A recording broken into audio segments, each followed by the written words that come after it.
alakerrasta. Sitä minä vaan olen miettimään tässä eräänä päivänä, että jos minä nyt olen olemassa, niin kyllä mulla on kuitenkin vähän paremmat oltavat kuin noilla muilla uskontojen jumalilla. Ne on yleensä niin kovin yksinäisiä hahmoja. Mulla on kavereita jokaiselle mulla 700 kärelle. Ja sillä mun yhdellä kaverillakin on sellaiset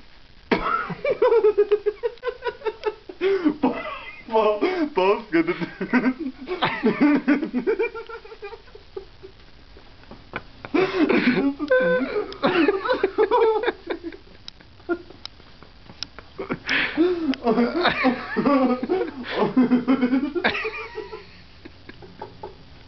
Päätetäänkö tällä?